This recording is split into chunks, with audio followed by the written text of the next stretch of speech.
All right, Ryan Coogler confirms Black Panther 3 is his next movie, and this is via Deadline. It's not clickbait. This is real. Like, I saw the clip and everything. But what are our thoughts on this? Because we know that I would say Disney and Marvel has played in his face a little bit because they kind of threw Ironheart out. They kind of threw out Eyes of Wakanda. Which was actually good. Right. It seems like they just didn't give a shit, right?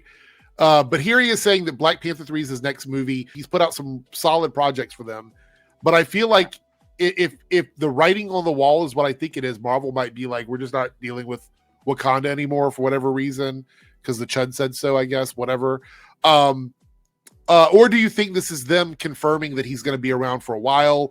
And what do we think the date is going to be for a Black Panther 3? Like, where do we think this is in the lineup if it's his next movie? Meaning that they'll probably go into production sometime in 2026, right?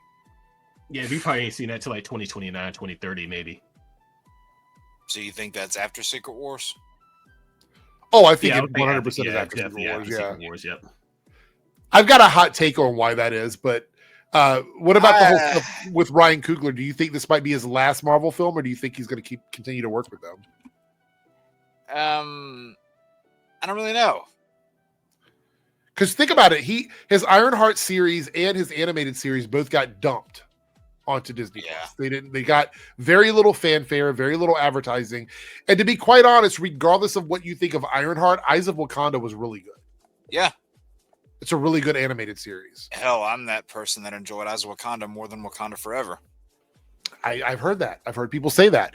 I would say as a director, somebody that's been working with him as a director and a producer, it must fucking suck to have all your projects in the same year. You have two projects that come out in the same year, and they just kind of dump it onto their streaming service and don't promote it properly and all that other stuff. I think there has to be a lot of love given to Ryan Coogler with Black Panther 3. Like, I want to see I want to see them kind of going hard on this one and really, really promoting it for him, because I feel like a lot of the goodwill and good faith they had over the years with the Black Panther franchise has kind of been diminished a little bit. Yeah. And some people didn't like Black Panther 2, to be honest. The Black Panther 2 Wakanda Forever. Some people didn't like that. I mean, I didn't love that movie either, but I'm not saying it's because of necessarily anything Ryan Coogler himself did. Right. But also, I mean, like, I do acknowledge that with that movie, they were dealt the worst hand possible. Right. Like, because they're that scenario is a scenario that right. I don't think we've ever seen. No. Like, think about this: your lead actor unfortunately passes away. He's a fan favorite. People love the actor. He was very outspoken in his community as well as on the world stage. And you have to do a sequel to a connected universe that you didn't plan on doing because you had another script planned out. Like, it was a really, really like bad. I mean, that's honestly that really bad storm for the entire multiverse saga, if you think about it, because like going into it, like you were going to have like your big heads, probably a Chadwick Boseman, a Brie Larson, Cumberbatch, maybe Tom Holland, that kind of core group. And then Chadwick Boseman passed away. A bunch of white incels wouldn't shut the fuck up about Brie Larson. It was just one thing after the fucking next. Like, it just a shitstorm of things that kept on happening, and they were kind of just dealt the worst possible hand. And they did, I think, the best that they could do. And granted, the version that we got, I think Ramonda was probably gonna die the entire time. Like, I think her death was probably written into a script where T'Challa was still the main character, but like that was probably gonna play a lot differently.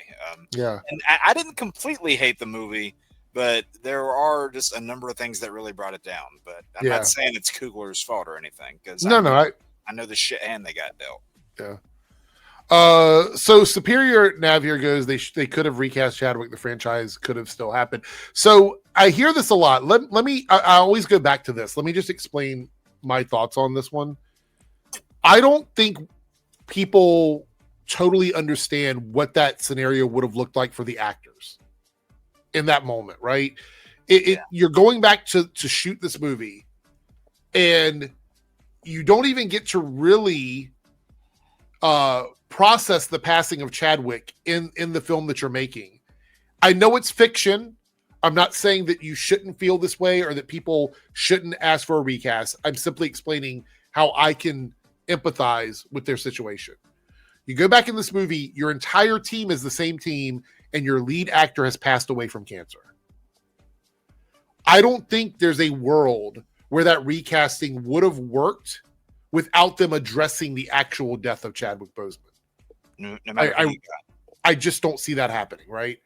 With that being said, on the flip side of it, I think we have processed it enough now that the recasting is something they could probably do, but it wouldn't be a direct recasting of the T'Challa that we know. I think we're going to see something, and this is where I was going to go earlier when I talked about this.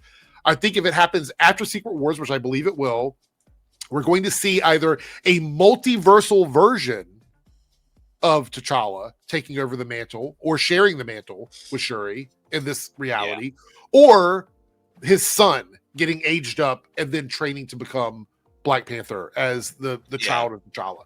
Those are the two things that I can see. And I think it's totally okay at this point. Is there, which one do you think you would rather see in that scenario?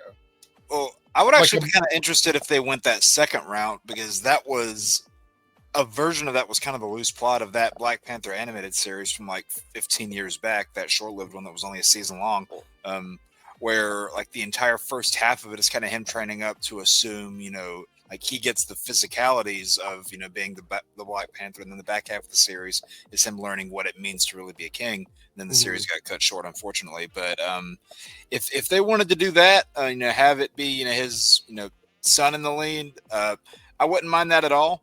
But also if they wanted to do, kind of like what they're doing now, where it's kind of a shared thing, because it's shared right now. Shuri is the Black Panther, and M'Baku is the ruler of Wakanda. Right. If they wanted to do something like that, I think it could go either way. I'd be curious to see where they take it.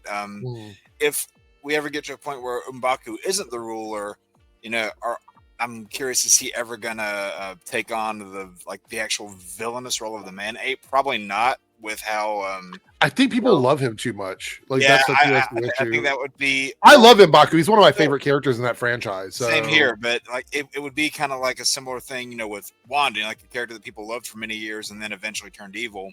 Could you do it the same way? Probably not, but I think it'd be interesting if they ever went down that route. Yeah. Well, we'll have to see. Now that we know this is the next project, we'll get to find out what that looks like very soon. Let me close that window. And I actually went through and did tabs tonight. So there you go. All right. So it's going to be funny. I wonder if anybody's going to notice when I pull up on the screen what I'm laughing at with this one.